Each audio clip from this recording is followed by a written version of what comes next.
주시고 하나님 온 곳곳에서 드려지는 예배를 하나님 기쁘게 연락하여 주시옵소서. 하나님의 뜻대로 되지만 순간순간 우리 마음에 근심과 염려가 자리 잡고 또 지금 이렇게 돌아가는 어두움의 역사 속에 살아가는 저희들 늘 불안과 근심과 염려 속에 살았던 것을 고백합니다. 하나님 아버지, 하지만 하나님께서 계시기에 우리가 근심과 염려 가운데 지났던 우리의 부끄러움을 고백합니다. 우리 아버지신 하나님께서 함께 하시오니 우리가 모든 것을 주께 맡기고 이 돌아가는 그 모든 상황 속에서 깨어서 기도하는 그리스도인의 사명을 감당하는 저희가 되게 하여 주시옵소서. 아버지, 이 추운 겨울에 또 한 곳에서는 또 많은 전쟁의 공포와 그런 생명이 죽어가는 그런 어두운 가운데 일들이 벌어지고 있습니다. 하나님, 그 불안한 지역에 하나님 직접 개입하셔서 하나님 그 욕심과 탐욕의 그러한 것들이 어서속히 물러가서 그 땅에도 하나님 어서속히 평화가 임하는 놀라운 축복의 땅이 되도록 하나님 불쌍히 여겨 주시옵소서. 전쟁을 하고자 하는 그 흑암의 세력들을 하나님 다 물리쳐 주시고 온전히 그 땅에 온전한 평화가 임할 수 있도록 주여 인도하여 주시옵소서. 수많은 난민과 고통 가운데 있는 죽음의 고통 가운데 있는 그 땅을 하나님 붙들어 주시고 하나님 불쌍히 여시고 평화의 그 은혜를 그 땅 가운데 덮어 주시옵소서. 아버지, 우리가 하나님 이제 주님 오심이 멀지 않은 이 시대를 직감하며 살고 있습니다. 아버지, 이럴 때일수록 우리가 더 깨어서 기도하며 주님 오신 날을 고대하며 깨어있는 자들로 사명을 다하는 저희가 되게 하여 주시옵소서. 그래서 하나님 아버지께서 구름 타고 주님이 나팔소리와 함께 호련히 임재하시는 그날 우리는 두려워할 것이 아니라 하나님 주님 어서 오시옵소서 하며 주님 반가이 맞이하는 저희의 그 소망이 되도록 하나님 인도하여 주시옵소서. 그래서 우리가 비록 이 험한 힘든 고통의 나날을 겪고 있지만 늘 천국을 바라보며 이 땅 가운데서도 주님이 함께 하심으로 천국의 삶을 살아가는 우리가 되게 우리에게 담대함을 허락하여 주시옵소서. 아버지, 또 군에 있는 아들들에게도 똑같은 은혜를 허락하시고 또 군을 제대하여서 또 직장에서 또 학업을 준비하는 그러한 아들들에게 하나님께서 순적한 길을 열어주시고 이 아들들이 앞으로의 많은 삶에 살아가는 여정 가운데 하나님께서 개입하셔서 하나님 정말 하나님 붙들고 살아가는 그런 귀한 믿음을 잃어버리지 않도록 하나님 안에 있는 복된 자녀들로 삼아 주시옵소서. 이 시간도 하나님 목사님 말씀이 우리 마음에 떨어질 때 그 말씀이 하나님의 음성으로 받게 하시고 하나님의 말씀 우리 가운데 있으므로 더욱 저희들이 새 힘을 얻고 하나님께 큰 영광이 되는 귀한 이 시간이 되도록 함께하여 주시옵소서. 감사드리며 예수님 이름으로 기도합니다. 아멘. 하나님 말씀 신명기 25장입니다. 신명기 25장.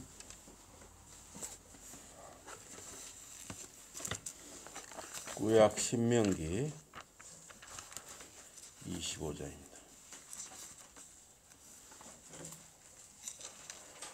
제 성경으로는 구약 299쪽이네요. 제 성경으로는 구약 299쪽. 신명기 25장 5절부터 10절입니다. 신명기 25장 5절에 10절. 25장 5절에 10절.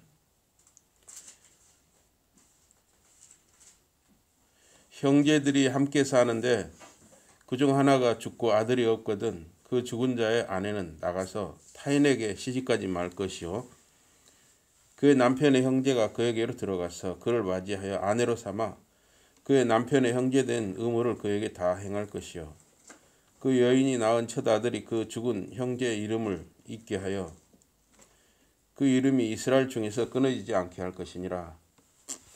그러나 그 사람이 만일 그 형제의 아내 맞이하기를 즐겨하지 아니하면 그 형제의 아내는 그 성문으로 장로들에게로 나아가서 말하기를 내 남편의 형제가 그의 형제의 이름을 이스라엘 중에 잊기를 싫어하여 남편의 형제된 의무를 내게 행하지 아니하나이다 할 것이요. 그 성읍 장로들은 그를 불러다가 말할 것이며 그가 이미 정한 뜻대로 말하기를 내가 그 여자를 맞이하기를 즐겨하지 아니하노라 하면 그의 형제의 아내가 장로들 앞에서 그에게 나아가서 그의 발에서 신을 벗기고 그의 얼굴에 침을 뱉으며 이르기를 그의 형제의 집을 세우기를 즐겨 아니하는 자에게는 이같이 할 것이라 하고 다 같이 보십니다. 10절입니다. 10절 시작. 이스라엘 중에서 그의 이름을 신벗김 받은 자의 집이라 부를 것이니라. 오늘 말씀 제목이 계대 결혼의 의미입니다. 계대 결혼의 의미. 이 계대 결혼이라는 것은 대를 이어주기 위한 결혼이라는 뜻이에요. 대를 이어주기 위한 결혼. 그래서 여기서 형사취수 결혼이라고 합니다. 형사취수 결혼. 형이 죽고 형수를 동생이 형이 죽었는데 아들이 없이 죽었어요. 그러면 동생이 그 형수하고 결혼하는 거. 이게 형사취수 결혼 또는 계대 결혼이에요. 이 계대 결혼의 의미에 대해서 이 시간 우리가 생각해 보겠습니다. 이 결혼을 하지 않거나 아기를 낳지 않아서 인구가 줄어드는 거. 지금 우리나라에서 지금 그런 일이 벌어지고 있죠. 지금 이 초등학교 들어오는 학생 수가 줄어가지고 좀 어려워지고 있어요. 또 대학교도 그래서 대학교 입학하는 학생들이 많이 줄어가지고 지금 학교를 좀 문 닫거나 좀 문 닫을 형편이 있는 데도 많고 또 이제 지방이 사라진다는 거예요. 군단이 이런 데가 이제 지역이 아예 사라지게 생겼다는 거예요.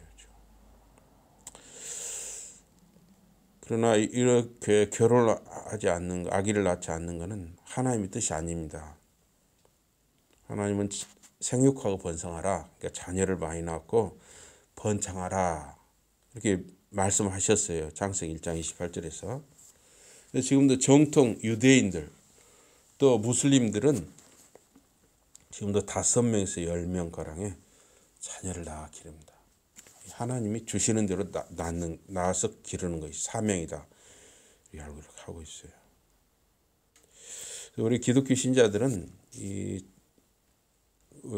여러분의 자녀들, 자손들 또 여러분들이 결혼을 해서 자녀를 많이 낳아서 기르도록 기도하고 또 후원해야 돼요. 예.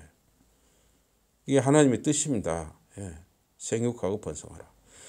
여러분들이 여러 가지 이유를 많이 대잖아요. 지금 집은 어디서 살 것이며 어떻게 먹여 살 것이며. 그런데 이 유대인들이나 이 무슬림들도 옛날에 그런 거 이렇게 따지고 이렇게 그렇게 안 했잖아요. 예? 그냥 하나님의 말씀이니까 순종하는 의미로 이렇게 하면 하나님이 복을 주시는 것이죠. 예. 이스라엘 언약 공동체 안에서 형사지수 결혼, 그러니까 형이 죽었어요. 아들이 없어요. 아들이 없이 죽었어요. 그러면 그 동생이 형수와 결혼하는 거죠. 그래서 이 형사지수 결혼은 오늘 본문 신명기 율법 25장 5절에 10절에 이렇게 규정이 되어 있습니다.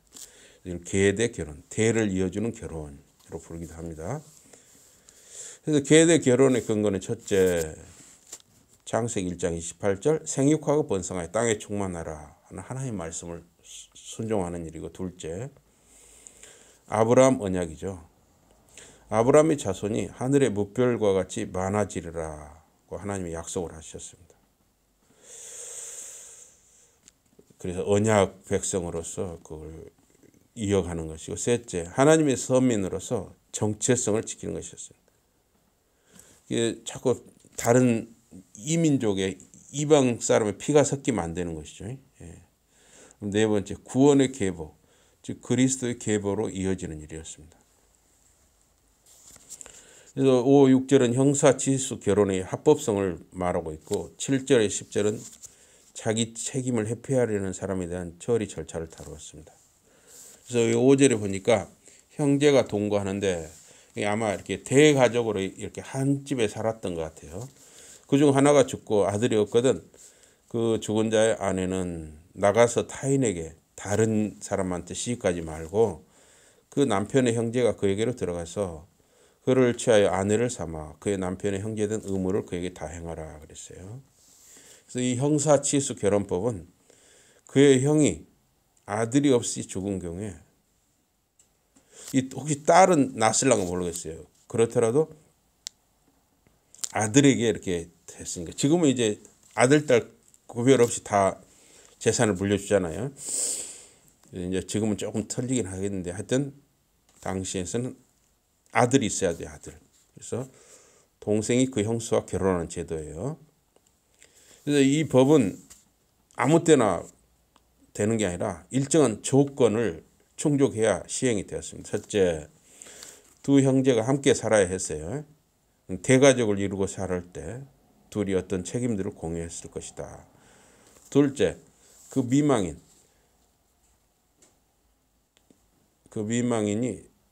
자식, 즉 아들이 없어야 했죠. 딸만 있고 아들이 없는 경우도 해당되었습니다.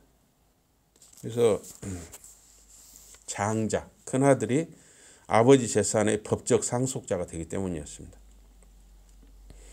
이러한 두 가지 조건들이 충족되면 그 미망인은 그 가족 공동체 밖에 다른 남자에게 원칙적으로 갈 수가 없었습니다. 그 대가족 집안에 함께 거주했던 죽은 남편의 형제, 즉 시동생이 그녀와 결혼을 하게 되었습니다. 그래서 이걸 형사치수, 그 형이 죽은 후에 형수와 결혼을 해서 동생이 결혼해서 이제 자식을 낳으면 이제 첫 아들이 죽은 형의 대를 잇는 거예요. 죽은 형의 모든 재산도 그 아들이 물려받고 해서 대를 이어가도록 하는 거예요. 그래서 그 첫 아들은 죽은 자의 법적인 아들이 됐어요. 그 첫 아들이 죽은 자의 상속을 이어갔어요. 그리고 이제 둘째 아들부터는 그 동생 집안 것이 되는 것이죠. 이렇게. 그래서 룻기에 보면은 이 계대 결혼이 더 확장이 됐어요. 가까운 친척까지도 확대 적용됐어요. 룻기에 보면. 그래서 오늘 또 이 본문 6절을 보니까 신명기 25장 6절을 보니까 그 여인의 낳은 첫 아들로 그 죽은 형제의 후사를 있게 하여 그 이름을 이스라엘 중에서 끊어지지 않게 할 것이라. 그래서 이 형사치수 결혼, 형이 죽어서 형수와 이 동생이 결혼하는 이 좀 더 근본적인 이유는 아브람 때 이후로 이어진 그 언약, 아브람 언약의 성격에 있었습니다. 하나님의 이 언약의 약속은 아브라함과 그의 자손들에게 맺어졌습니다. 각 사람은 그의 생애 기간에 언약 관계에 있었지만은 항상 하나님의 가족의 미래를 준비하는 겁니다. 각 사람이 그의 미래에 인격적인 참여가 불가능했지만 그의 남겨진 자녀와 자손을 통해서 각 사람의 미래에 참여하게 되는 것이었습니다. 그렇죠? 우리가 그래서 이 자녀를 낳아서 기른다는 게 참 중요하죠. 우리가 50년 후, 100년 후는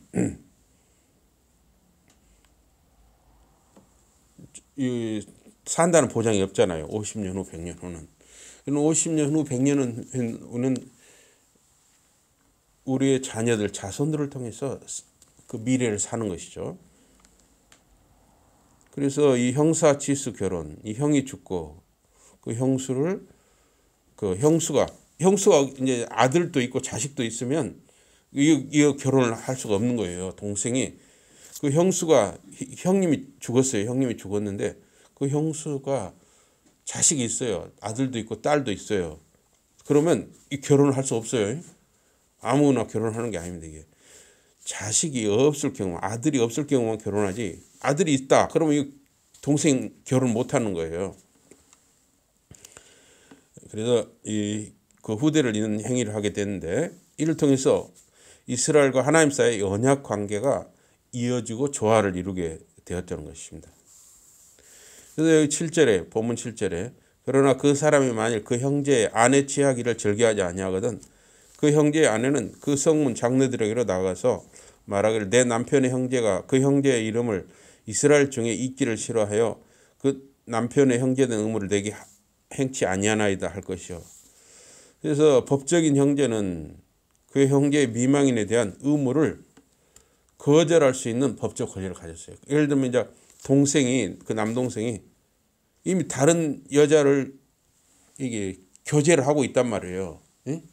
교제를 하고 있는데 갑자기 형이 죽어버릴 수가 있잖아요. 그러면 어떻게 되는 거예요? 이 동생 입장에서는 지금 이 교제를 하고 있는데 그냥 둘이 좋아하고 있는데 이런 경우는 거절을 할 수 있다는 거예요. 거절을. 그래서 거부권을 행사할 경우 가족 공동체에 심한 반발을 사게 되었습니다. 예? 네가 그럴 수가 있느냐? 집안을 네가 이어가야 네가 그럴 수가 있느냐? 막 그럴 거 아니에요. 그 법적 형제가 그 여인 미망인과 결혼을 거부하는 경우에는 그녀는 성문의 장로들의 법적 권위에 호소할 수 있었습니다. 그래서 옛날에는 성문 광장에서 장로들의 재판이 이루어지는 곳이었어요. 지금 이제 법원이라는 곳이 있잖아요. 그때는 법원 이런 게 따로 없고 성문 입구에 사람들이 많이 드나들고 그 장사도 하고 그랬어요. 거기에서 이제 장로들이 모여서 재판이 이루어지고 그랬어요. 그래서 여기 본문 8절에 그 성읍 장로들은 그를 불러다가 이를 것이요 그가 이미 정한 뜻대로 말하기를 내가 그 여자 취하기를 즐겨 아니하노라 하거든. 첫째, 그녀는 장로들 앞에서 그녀의 소송을 제기를 했다는 거예요. 저의 시동생이 그의 죽은 형의 기업 물을 자의 책임을 감당하지 않으려 합니다. 제 죽은 남편의 대를 잇는 책임을 시동생이 행하려 하지 않았습니다. 그러려면 그 사람을 소환하는 그 사람 불러가지고 공식적으로 그 동생이 말을 들어보는 거죠. 자기는 죽은 형의 형수와 결혼할 의사가 없다. 또 뭐 자기는 이미 사랑하는 사람이 있다. 이렇게 진술을 했다는 것이죠. 여기 본문 9절에 그 형제의 아내가 장로들 앞에서 그에게 나아가서 그의 발에서 신을 벗기고 그 얼굴에 침을 뱉으며 이르기를 그 형제의 집 세우기를 즐겨 아니하는 자에게는 이같이 할 것이라 할 것이며. 예. 그때 그 법정에서 그 여인은 상징적으로 그 남자에게 수치를 주었습니다. 즉 그의 신발을 벗기고 그 얼굴에 침을 뱉었습니다. 그 행동은 단순한 분노의 표시가 아니라 공적으로 그 남자의 거절에 대한 그녀와 공동체의 감정을 드러내는 행위였습니다. 신발을 벗기는 것은 그 형제가 자기의 책임을 포기한 것에 대한 수치를 감당하는 행위였습니다. 여기 본문 10절에 이스라엘 중에서 그의 이름을 신 벗기운 자의 집이라 칭할 것이라. 이 신 벗기운 자의 집이라는 호칭은 그 집에 계속 살아가는 그 형제에 대한 수치를 가리키는 것이었습니다. 그러나 그 집에는 죽은 형의 살아있는 대표자가 없다는 것을 의미했습니다. 어떤 형제가 죽은 형의 미망인 즉 형수와 결혼하기를 거부하는 이유는 개인적인 이득에 대한 욕망 때문이기도 했습니다. 만약 그가 그 여인과 결혼해서 남자아이가 태어나 자라게 되면 그 아이는 그 죽은 남자의 법적인 아들이 되고 그의 아버지의 소유를 상속하게 되었습니다. 그러나 그 아이가 없다면, 부재하다면 그 살아있는 형제가, 동생이 그의 죽은 형의 재산을 상속할 수 있는 희망이 생길 수가 있는 것이죠. 여기 민수기 27장 9절에 보면 이렇게 이야기했어요. 딸도 없거든 그 기업을 그 형제에게 줄 것이라 그랬어요. 재산을 물려줄 때 딸이 있으면 딸에게 주라고 그랬어요. 딸도 없으면 그 기업을 형제에게 줄 것이라 이런 게 민수기 27장에 나오거든요. 그래서 혹시 그 동생이 그 재산에 탐내서 그 형수와 결혼을 거부할 수도 있는 것이죠. 그 미망인에게 자식이 없으면 아들이든 딸이든 자식이 없으면 그 살아있는 형제에게 그 재산이 넘어가게 되었습니다. 만일 그것이 형사지수 결혼을 반대하는 동기라면 그는 그 공동체에서 버림받아 마땅했어요. 그 돈 때문에 그 의무를 하지 않는다 하면 그런 경우는 그 집안 공동체의 그 어떤 의무를 저버린 사람이 되는 것이죠. 그래서 이 계대 결혼, 이렇게 대를 잇는 이 결혼의 예가 성경에 나와 있습니다. 먼저 이 창세기 38장에 나와 있는 시아버지 유다와 며느리 다말에 대한 이야기를 한번 여러분 들어보시기 바랍니다. 이 유다는 가나안 사람 수아의 딸과 결혼했어요. 이 좀 유다라는 사람은 야곱의 12아들 중에 한 사람인데 이 사람이 결혼을 하는데 시작부터 가정을 이루는 시작부터 뭐가 잘못됐어요. 이방 여인과 가정을 이룬 것 자체가 잘못이죠. 그래서 우리 믿는 사람은 꼭 믿는 사람과 결혼하는 게 굉장히 중요한 일입니다. 그래서 이걸 위해서 기도를 해야 돼요. 물론 이제 어쩔 수 없다면 믿지 않는 사람과 결혼할 수 있어요. 좋은 사람이 있으면. 그러나 우리가 이 신앙 안에서 결혼한다는 건 굉장히 중요하죠. 어쨌든 이 유다라는 사람은 이방 여자, 이 가나안 여자하고 결혼을 했어요. 그래서 유다는 시작부터 단추를 잘못 깬 것이죠. 그래서 이삭과 리브가 또 야곱과 라헬의 결혼처럼 동족끼리 믿는 자끼리 이 결혼을 해야 했습니다. 그러나 유다는 이방 이 가나안 여자와 결혼을 했어요. 그래서 유다는 이 가나안 여자와 결혼을 통해서 아들을 셋을 낳았습니다. 그래서 이 큰아들 엘이 이제 나이가 차니까 다말이라는 여자하고 결혼을 시켰어요. 근데 이 큰아들 엘이 이 창세기 38장 7절에 보니까 하나님 보시기에 악하여 하나님이 그를 죽였다 그랬어요. 큰아들 엘이 죽었어요. 그래서 이 큰아들 이 유다의 큰아들 엘이 무엇이 악해서 죽였다 이게 딱 분명하게 기록이 안 되어 있습니다. 근데 이 엘이라는 이름 자체는 말입니다. 악이란 뜻이 악 또는 악을 저질렀다. 이름 자체가 좀 별로 좋지가 않죠. 그래서 이 자식에게 왜 그런 좋지 않은 이름이 주어졌는지 모르겠어요. 이 자식한테 다 좋은 이름을 붙이려고 하잖아요. 근데 이렇게 이 엘이라는 악 또는 악을 저질렀다는 이런 좋지 않은 이름이 주어졌는지 모르겠어요. 레위기 20장 10절에서 21절에 보면 성적인 범죄를 쭉 열거를 했고 이런 거는 다 사형으로 다스리게 했습니다. 남의 아내, 이웃의 아내, 남의 아내와 간음하면 그 간부와 음부 둘 다, 그 여자 남자 다 둘 다 죽이라고 그랬어요. 반드시 죽이라고 그랬습니다. 그다음에 그 계모와 동침하는 자는 둘 다 반드시 죽이라고 그랬어요. 또 그 자부, 그 며느리와 동침하거든 시아버지와 며느리를 둘 다 반드시 죽이라고 그랬어요. 그런데 사실 이제 며느리 다말과 시아버지 유다가 동침해서 이제 그 쌍둥이를 낳게 되거든요. 그러나 이 경우는 이 시아버지 유다가 며느리인지 몰랐었어요. 며느리인지 몰랐고 또 이 다말, 그 며느리 다말도 그 어떤 자기 개인적인 욕심으로 이 시아버지를 유혹한 것이 아니라 그 유다 집안의 대를 잇는 그 당시에 그 집안에 시집이 와서 그 집안의 대를 이어주는 것. 그게 여자의 의무였습니다. 그 의무를 잇기 위해서 그런 일이 했던 것이죠. 그래서 이 경우는 꼭 죽을 죄는 아니었어요. 그래서 누구든지 남자끼리 교합하면 둘 다 죽이라고 그랬어요. 동성애는 죽이라는 거예요. 또 여자끼리도 마찬가지죠. 둘 다 죽이라고 그랬어요. 지금 이제 막 동성애 이런 걸 막 버젓이 드러내고 그러는데 하여튼 성경은 그렇습니다. 저는 성경을 그대로 전하는 거니까. 또 남자가 짐승과 교합하면 반드시 죽이고 너희는 그 짐승도 죽이라 그랬어요. 이걸 수간이라고 해요. 수간. 죽이라 그랬어요. 또 여자가 짐승에게 가까이 하여 교합하거든 너는 여자와 짐승을 죽이라. 여자든 남자든 하여튼 수간 짐승하고 하면은 짐승도 죽이고 여자도 남자도 다 죽이라 그랬어요. 또 그 자매 곧 아비의 딸이나 어미의 딸을 취하여 그 여자의 하체를 보고 여자는 그 남자의 하체를 보면 부끄러운 일이라. 그 민족 앞에서 그들이 끊어질지니 그가 그 자매의 하체를 범하였으니 그 죄를 당하리라.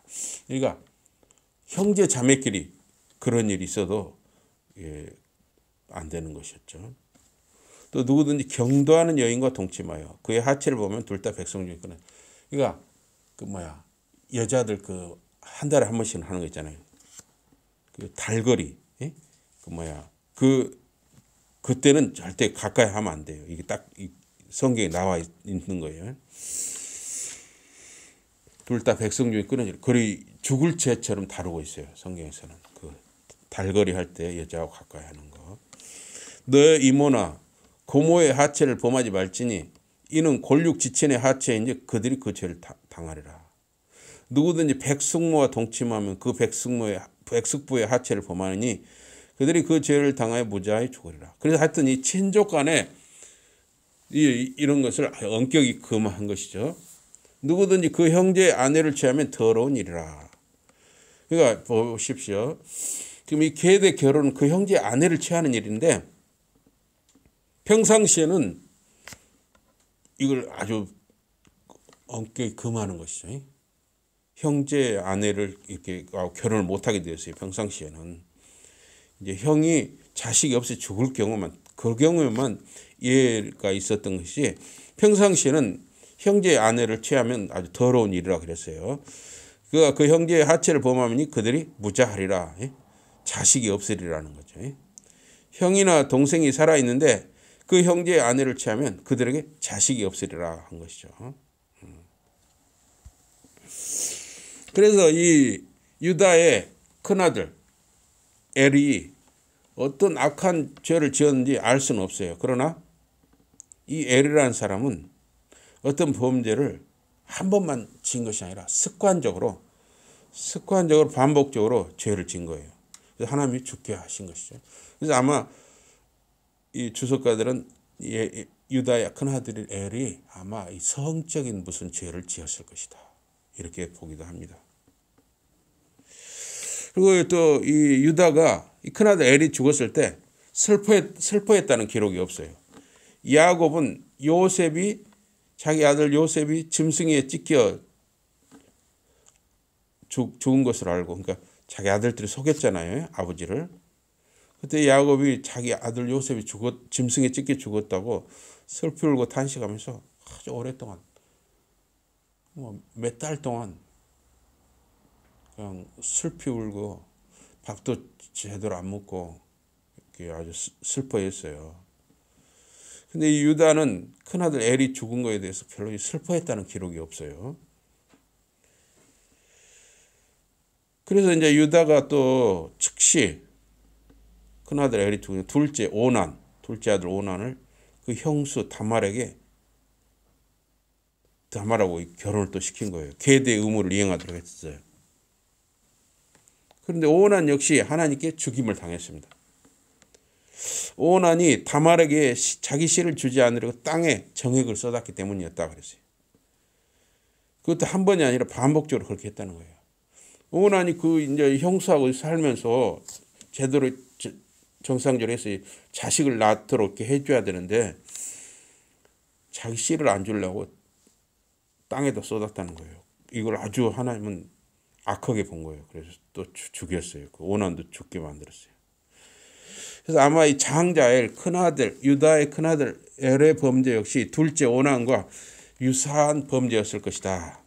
이렇게 뭔가 씨를 안 주려고 어떻게 했을 것이다. 이렇게 추정을 하기도 합니다. 그래서 이 오난의 범죄, 자식을 못 낳게 하려고 땅에다가 정액을 쏟는 이런 것은 하나님을 대적하는 행위였어요. 왜냐하면 자식을 낳고 번성하라. 이것이 하나님의 축복과 약속이 말씀인데 하나님의 말씀을 거스르는 일이었어요. 그래서 여러분, 우리가 이 결혼을 안 하는 거, 요새 그러잖아요. 젊은 사람들이 이렇게 생각하잖아요. 결혼은 선택이다. 하고 싶으면 하고 안 하고 싶으면 안 한다. 자식도 낳고 싶으면 낳고 안 낳고 싶으면 안 낳는다. 그게 아니에요. 성경에서는 결혼은 하나님의 명령인 것입니다. 또 자녀를 낳는 것도 하나님의 명령이에요. 이걸 생각하셔야 돼요. 그 다음에 막 자식을 함부로 이렇게 딸이라고 지우기도 하고 자식을 안 낳으라고 지우기도 하는데 다 이거는 범죄 행위예요. 주시는 대로 다 놔야 하는 것입니다. 그럼 저보다 아주 좀 이상한 사람이라고 하지만 저는 말씀대로 전하는 겁니다. 유다는 큰아들 엘이 죽었을 때 하나님이 왜 엘을 죽게 하셨는지 그 이유를 생각했어야 돼요. 묵상하면서 회개하고 반성하는 시간을 가져야 했습니다. 그러나 이 시아버지 유다는 성찰, 반성의 시간을 갖지 않았어요. 그 아들 엘을 위해서 뭐 슬퍼했다는 거 이런 것도 없고 하나님이 왜 이런 일을 우리 집안에 생기게 했습니까? 하고 이렇게 뭐 기도하는 모습이 없다는 거예요. 여러분이나 저에게 어떤 일이 생겼을 때는 항상 성찰과 반성, 회개, 기도의 시간이 꼭 필요한 것입니다. 아무 생각 없이 이거 해볼까 저거 해볼까 이거 안 되면 이렇게 해볼까 막 이거는 세상 사람하고 똑같은 거예요. 우리 믿는 사람은 뭐냐면 자꾸 생각을 해야 되는 것입니다. 자꾸 기도를 해야 되고 하나님께 물어봐야 되고 말씀을 더 깊이 묵상하면서 성찰과 반성, 회개, 기도의 시간을 갖는 거 너무나 중요한 것입니다. 그냥 세상 사람하고 똑같이 그냥 이 여자도 만났다가 저 여자도 만났다가 이 남자도 만났다가 저 남자도 만났다가 이거 해봤다가 저거 해봤다가 막 즉흥적으로 막 무서워요. 무서워.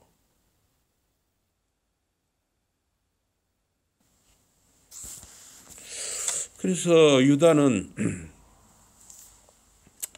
이 시아버지 유다는 막내 셀라 셋째 아들도 죽을까봐 겁이 났어요. 그래서 유다는 막내의 나이가 어리니까 장성할 때까지 며느리 다말을 친정으로 보냈습니다.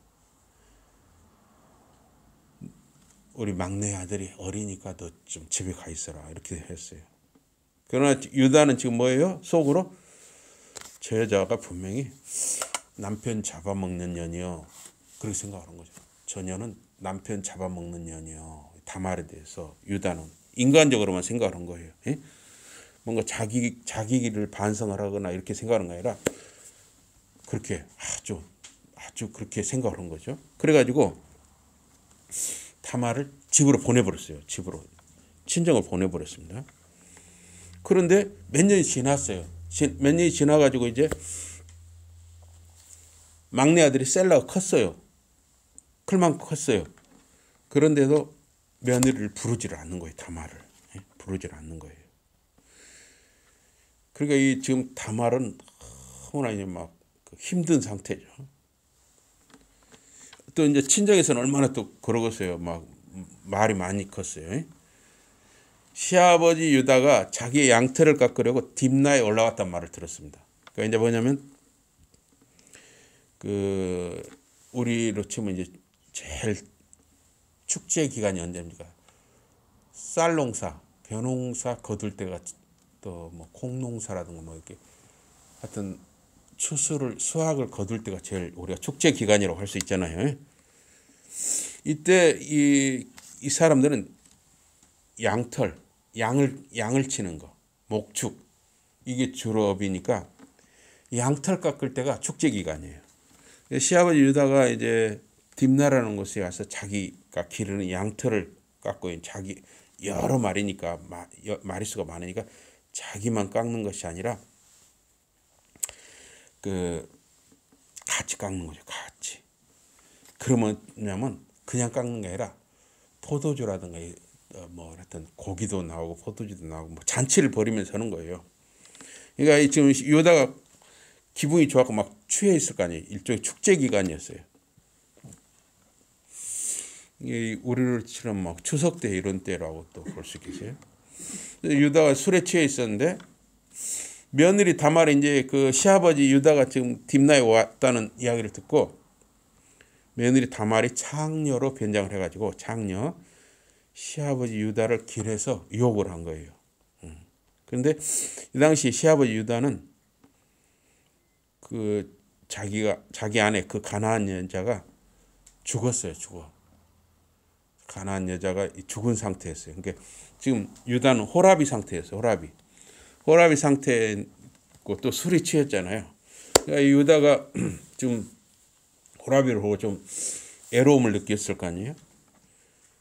근데 이제 술이 들어가고, 근데 창녀로 변장한 다말이 딱 길에서 있으니까 그 유다가 시아버지 유다가 창녀인 줄 알고 내가 너에게 들어가게 하라 이렇게 한 거예요. 그러니까 그러면 대가로 무엇을 주겠소 하니까 양을 주겠다고 했어요. 양 한 마리인지 하여튼 양을 주겠다고 그랬어요. 그러니까 그러면 우선 그 주겠다는 그 보증으로 당신이 가진 그 세 가지를 나에게 주라 그랬어요. 그래서 도장, 그다음에 지팡이, 또 무슨 노끈. 그래서 이 세 가지를 그 증거로 받게 됩니다. 그래가지고 이 시아버지 유다가 다말이 자기 며느리인지 모르고 이렇게 관계를 가진 거예요. 또 다말은 뭐냐면 시아버지가 자기와 약속을 어겼기 때문에 계대 의무를 이렇게 잇기 위해서 그렇게 관계를 가진 것이죠. 그래서 막내 셀라를 남편으로 주지 않는 시아버지에게 접근한 며느리 다말은 유다 집안의 가문을 잇는 의무를 다하기 위해서 그렇게 했던 것이에요. 그래서 다말이 베레스와 세라 쌍둥이를 낳게 됩니다. 며느리가 시아버지를 통해서 쌍둥이 베레스와 세라를 낳았던 것이죠. 그런데 여기 룻기에 보면 말입니다. 장로들의 룻과 보아스를 위한 축복 기도가 있어요. 룻기 4장 12절 보니까 여호와께서 이 소년 여자로 내게 후사를 주사 내 집으로 다말이 유다에게 낳아준 베레스의 집과 같게 하시기를 원하노라. 그래서 남편을 사별한 이방 모압 여인 이 룻은 시어머니 나오미를 따라서 베들레헴에 들어와서 살게 되었어요. 그래서 룻은 죽은 남편의 친족 보아스와 결혼하게 됐어요. 그래서 일종의 이제 계대 결혼인데 이때는 이제 더 계대 결혼이 넓어졌어요. 죽은 동생뿐만 아니라 가까운 친척하고도 이렇게 결혼할 수 있었던 것이죠. 일종의 계대 결혼에서 그래서 보아스와 룻이 아들을 낳았는데 그 아들 이름이 오벳이었습니다. 오벳은 다윗의 아버지인 이새의 아버지였어요. 그러니까 다윗의 할아버지가 오벳이죠. 그래서 룻기 4장 17절에서 22절 보니까 그 이웃 여인들이 그에게 이름을 주되 나오미가 아들을 낳았다 하여 그 이름을 오벳이라 하였는데 그는 다윗의 아비인 이새의 아비였더라. 베레스의 세계는 이러하니라. 그러니까 아까 다말 며느리 다말이 베레스를 낳았다고 했잖아요. 베레스하고 이렇게 쌍둥이를 낳았잖아요. 세라하고. 그래서 베레스의 세계는 이러하니라. 베레스는 헤스론을 낳고 헤스론은 람을 낳고 람은 암미나답을 낳고 암미나답은 나손을 낳고 나손은 살몬을 낳고 살몬은 보아스를 낳았고 보아스는 오벳을 낳았고 그래서 보아스와 룻 사이에서 오벳이 또 태어났던 것이죠. 오벳은 이새를 낳았고 이새는 다윗을 낳았더라. 그래서 이 다말이 낳은 베레스와 또 룻이 낳은 오벳은 다윗의 조상이 되었고 또 우리 주님 그리스도 예수의 법적인 조상이 되었던 것이죠. 그래서 다말이 낳은 베레스와 룻이 낳은 오벳은 다윗의 조상이 되었고 또한 예수 그리스도의 법률적 계보 족보의 조상이 되었던 것입니다. 하나님께서는 우리 사람의 허물과 실수도 선으로 바꾸시는 분이에요. 우리 사람이 보면 항상 잘하는 게 아니잖아요. 실수할 때가 또 많잖아요. 말 실수도 하고 행동도 실수할 때가 많아요. 그런데 이상하게 우리가 하나님 안에 있으면, 하나님의 은혜 아래 있으면 우리의 허물 실수까지도 선으로 바꿔주신다 이거예요. 그래서 우리가 하나님을 믿고 예수 그리스도 안에 있다는 것은 복인 것이에요. 언약 백성, 하나님의 약속의 자녀들이 자손 대대로 이어지는 것을 하나님이 기뻐하시는 것입니다. 자녀들이 결혼하고 믿음의 가정을 이루고 자녀들을 낳고 믿음으로 그 자녀들을 기르는 것은 하나님께 큰 영광이 되는 일인 것입니다. 그래서 저와 여러분과 여러분의 자녀와 자손들이 믿음의 가정을 이루고 자녀들을 많이 낳아서 잘 양육해서 하나님 나라를 번성케 하게 되기를 주님의 이름으로 축복합니다. 아멘. 우리 기도하겠습니다. 하나님 아버지, 우리가 살아가면서 말로 실수할 때도 있고 생각을 잘못할 때도 있고 또 행동을 잘못할 때도 많이 있습니다. 우리는 여러 가지로 부족하고 연약하고 허물이 많습니다. 그러나 우리가 하나님의 은혜 아래 있을 때, 우리가 예수 그리스도 안에 있을 때 우리의 실수까지도, 우리의 허물까지도, 우리의 잘못까지도 선으로 바꿔주시고 은혜로 바꿔주시고 복으로 바꿔주시는 좋으신 하나님인 것을 고백합니다.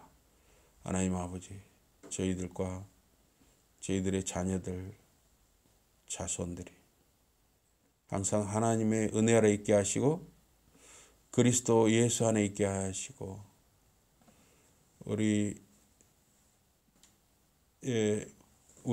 교회 우리 성도님들과 또 성도님들의 자녀들, 자손들이 믿음의 가정을 세우게 하시고 또 믿음으로 자녀들을 낳고 기르게 하여 주시옵소서. 그래서 참으로 생육하고 번성하는 그런 은혜와 복을 누리게 하여 주시옵소서. 예수 이름으로 감사 기도드리옵나이다. 아멘.